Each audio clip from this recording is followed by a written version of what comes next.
Hello everyone, my name is Simran. This is Arnveer. This is Prince, and today we'll be talking about the core concepts that are related to organizational behavior. Starting off, we have theories of motivation, we have groups and teamworks, and we have communication. All these theories will be broken down in theory, practice, and reflection. And overall, all these will summarize the main benefits and the drawbacks, and overall the entire functional benefits of these and how it leads to the success within an organization, as those are the fundamental key elements of a successful organizational. So I will first start off with theories of motivation, and I'll pass that over to Arnveer. All right, so I'm going to be doing theories of motivation. First one being the two-factor theory. That's based off intrinsic and extrinsic factors. Intrinsic being more personal, internal achievements and goals that you're striving to complete, and extrinsic being more external, kind of more like job-related goals that you're trying to complete, more outside achievements.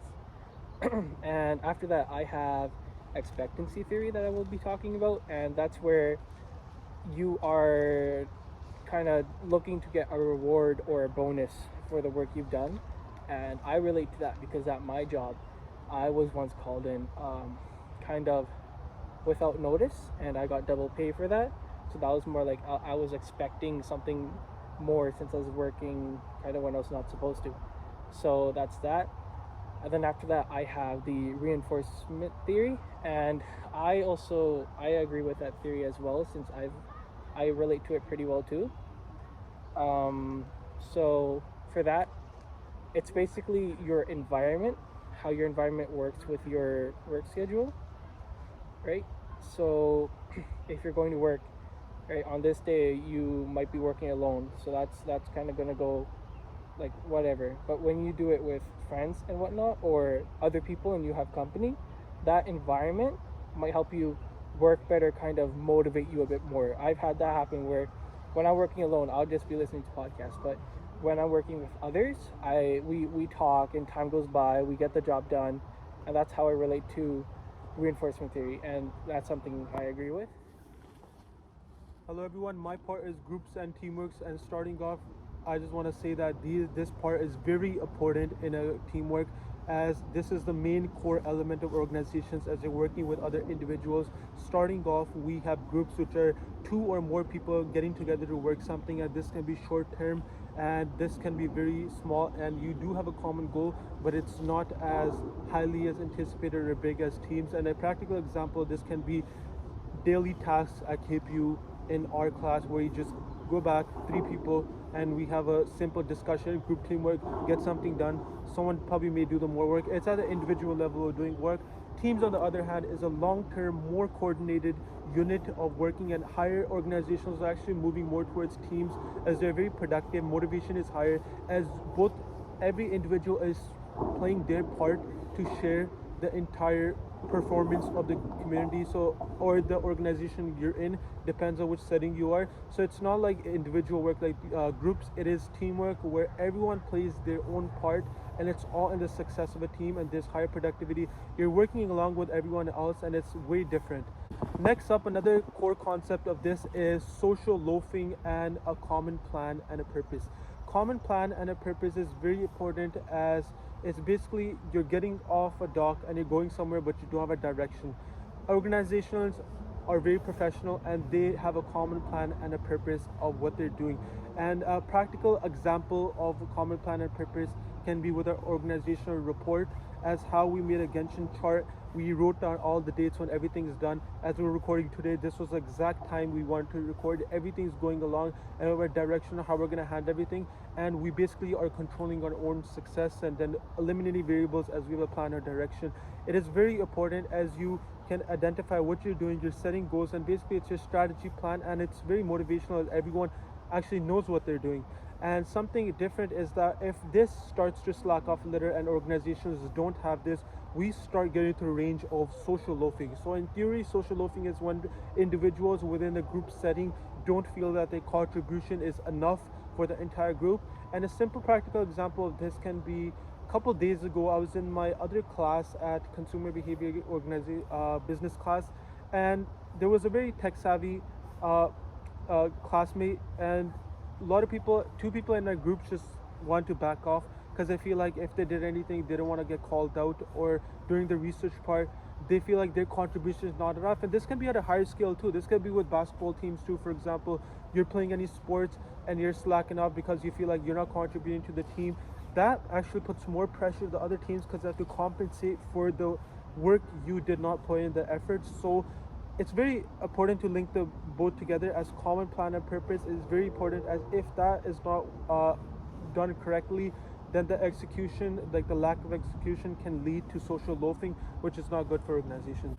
Next part, another very normal part that is even in daily life outside of organizational behavior, big communities, is roles. The day we're born, our parents take care of us, they're our parents. Roles are basically expected set of behaviors. For example, teacher, we expect teachers to listen to the students, teach, and on the other hand, we have students who also need to listen, but they need to take in all the learning. So we have different roles as a simply student, teachers, doctors, and just over specified in theory is just an expected set of behaviors from a person. And on the other hand, in theory, we have norms which are expected or set behaviors within an organization. And a simple practical example of this can be waiting in a line at Starbucks. We all know it's common sense and otherwise respectful to wait. There's not a specific sign waiting line here. We just know that it's waiting line. And at a higher scale, the more higher class or organization is, the more set of standards they may have because they have a reputation, and you can't be rude. Those are just simple. So it's basically something that is spread across a team and not just something at an individual level. So it can be even values of an organization, and you can tell from the top management this is something, that connection, everything. When you go to different organizations, Starbucks, and the way they form, you can easily tell the way they carry themselves, and that can be due to the entire management and the way their norms are set. And these three concepts that I went over are very important for groups and teamworks. They're like the pillars of organizations, and that's how we work. We're always interacting with others, and it's very important to understand different concepts so we never get messed along when any others. Thank you. Okay, so I'm going to be talking about communication. Communication is a really key element in the business world. I'm going to be talking about three specific ones in general. So we'll start off with the first one, which is theories of cultural context. So basically, every culture has its own different context. For example, I grew up in a Punjabi household, so a lot of the words that we say can mean many different things. So using body language and non-verbal context, we are able to navigate what we are trying to say to one another. Okay, so for the next theory that we'll be talking about is emotions. So emotions is another key one, because when you're talking to somebody, you want to kind of see what their facial expression is and the tone of how they're saying things. Because chances are, if somebody's saying something and they sound like they're upset, there's a 50-50 chance that they're not upset, but they sound upset through their voice. So you want to kind of look out for the indicators, such as like their facial expression, their body language, kind of how they're moving, how they're talking, their tone of voice. You got to take everything into account, right? Because in the business world, you can say something aggressively, but you mean it in such a harmless way, but the other person might not interpret that the same way you're interpreting it. For example, let's say I'm your employer and I pull you into the office to have a word with you, right? Now that might sound like you're gonna get fired or something, but it could totally be just, hey, congratulations, you've been doing a really good job, right? Things like that. So for my last theory, it is lying. So lying is one of the key aspects of business, because you need to know when somebody's lying to you or not.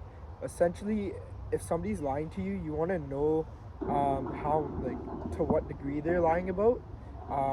And obviously, it's good to lie, but at the same time, you also need to know that if you're lying too much, you can get caught up in this big lie and it can just spiral out of control, and that is not good in the business world as well, because you might lie about the price of something, or you might lie about what somebody said to you, and then that's all gonna circle back, and it's only gonna affect. To wrap up this entire report, we covered three main concepts. We're starting off with theories of motivation, which is very important as people are very less motivated if they don't have any incentives or anything to work. So understanding the different theories within the psychology or motivation is very important. And then after groups and teamworks, which is very essential because in the organization there's not one person working, it's an organization that's more than one person. Then we have groups and teamworks and different it's different priorities. If you're doing short-term work, you're in groups. If you're doing long-term, it's teams. So it's different prioritization, different works, but every organization does utilize groups and teamworks. And then after we have communication, which is very essential because you're talking at work, you're talking with your boss, you're talking to people underneath you, and there's different other psychologies and different theories and different parts like lying and talking to others, and just overall perception plays a big role in communication, and they cover the key concepts. And overall these three are actually the main big pillars that actually surround the organization and keep it intact. And thank you for taking the time out to look at our presentation. This is Ornvir, my name is Sermon, and this is Prince. Thank you.